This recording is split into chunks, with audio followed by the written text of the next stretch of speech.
Monkeys. Wasn't there something I was supposed to be doing? Oh shit, that whole Doom 64 thing. Oh god, I'm letting all those people who watched the first part down.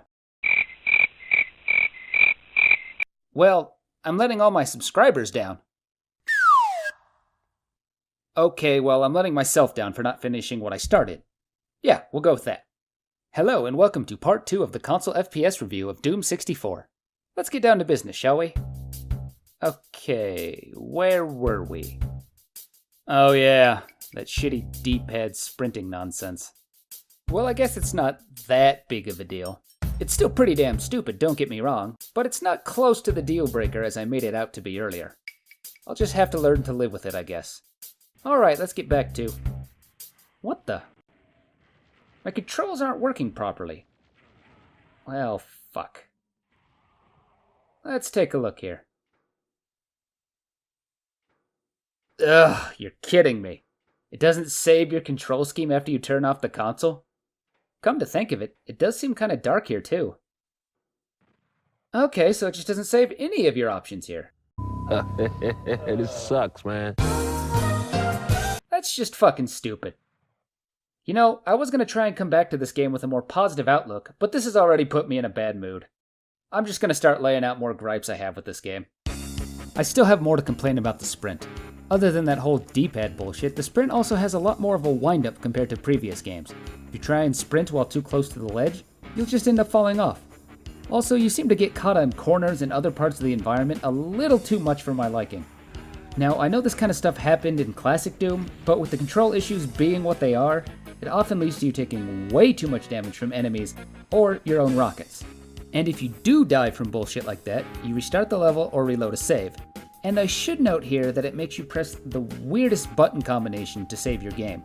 Both the left and right C buttons at the same time. I've never seen any other game do this, and I still don't get why. I guess it's so you don't accidentally load or save something you don't want to, but in that case, a simple "Are you sure" option would have sufficed. Okay, this is getting kind of nitpicky. One thing that's less of a nitpicky complaint and more of an observation is the lack of enemies in this game. Where is everybody? While there are some rooms and areas that will have a fair amount, and a fair amount of tough enemies, fuck this part, you will never see rooms filled with more than about 10 enemies at a time. And more often than that, it's closer to about 5.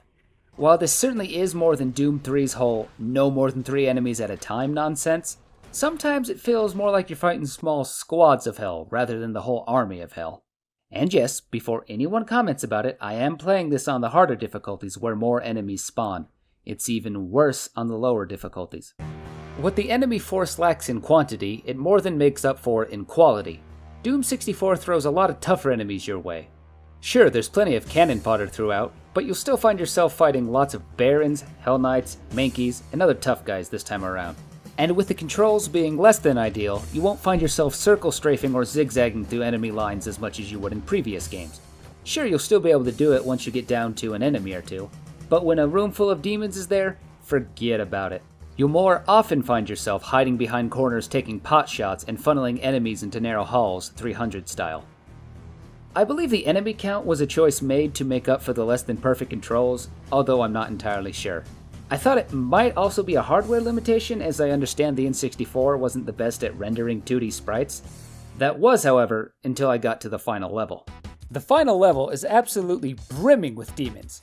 It's insane how many are here. This is almost like an amateur mod that puts you in a room with 1 million enemies to kill. They just keep flooding out of these gates and I have no way of closing them. This is absolutely intense. After barely managing to kill the demons, the big bad final boss shows up. And this isn't just a cyber demon, or even 2. No, they pulled that trick already right before this. This is the mother demon, and boy does she mean business. She shoots fireballs at you, knocks you back, and just absolutely wrecks you. And I mean wrecks you.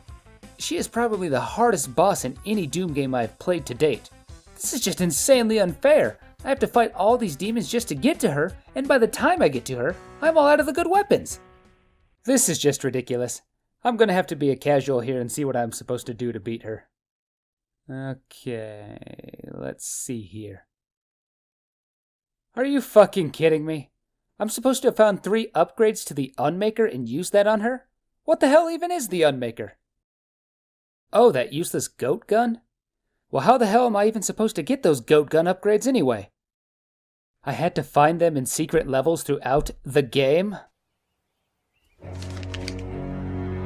Kids, why don't you step outside for a second?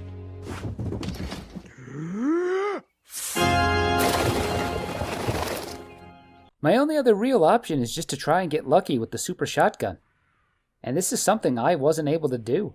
In fact, my buddy Trev was the one who ended up doing this when we played this game together. But you know what? This time is different. I'm gonna take her down with the super shotgun.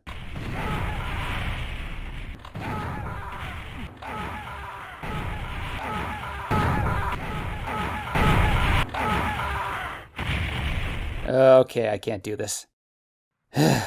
Guess I'll go back and get those secret upgrades and try again. Approximately 10 hours later. Okay, we're all upgraded. Let's try that again.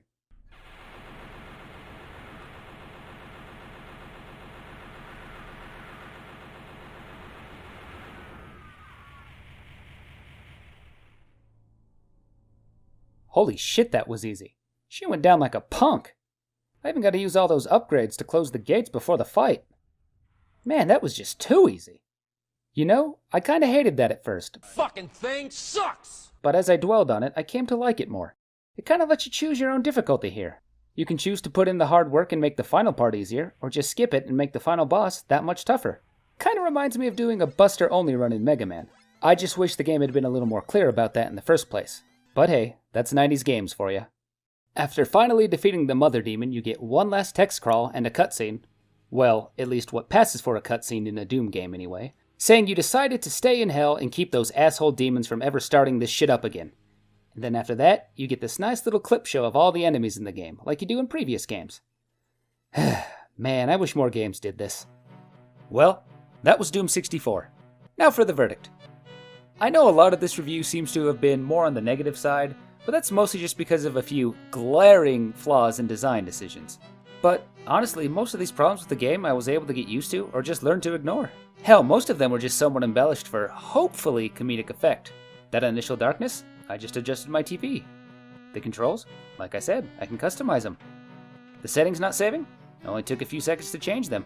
The lower enemy count? Well, that was only in some places, and something I only really noticed after playing the game side by side with the old Dooms.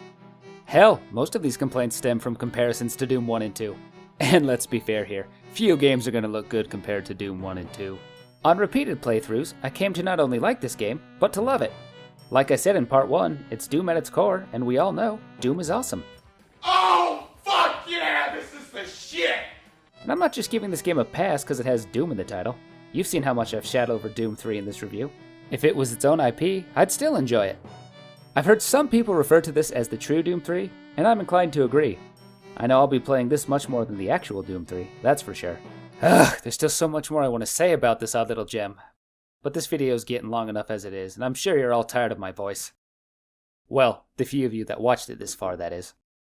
If I haven't made myself clear, and there's a very good chance of that, let me just say one last thing about it.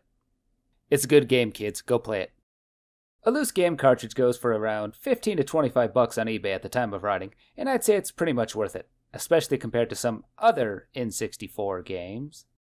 Now, if you're looking to get into Doom 64 but just don't want to deal with playing it on a console, or don't have an N64, your best bet is to try Doom 64 EX, a very faithful recreation of the game for PC. It lets you play with mouse and keyboard, adjust your resolution, change various settings, do goofy things like fast monsters, and even play multiplayer. Although I was too dumb to get that to work. This method of playing Doom 64 is much more akin to playing the classics using Z-Doom, and is the definitive way to play the game. All those control issues and lighting issues, hell, just about all the issues I had with the N64 version, are completely fixed. The only real downside I can think of is that it doesn't prompt you to save after you beat a level, so if you're an idiot like me, you'll forget to save and die losing 5 or 6 levels of progress. But that really is a minor nitpick for such an amazing source port. I don't know what else to say besides, it's a good source port of an already good game. Go play it. Put down your Fortnite, kids. Go play some Doom. Well, that's it for this episode of Console FPS. Next time, we'll take a look at another id Software title, Wolfenstein 09. Now don't forget to favorite this video, like it, share it on social media, and support me on Patreon. No, okay, no, I'm just kidding. I'm just kidding. But seriously, if you made it this far, thanks for watching. See you in the next one.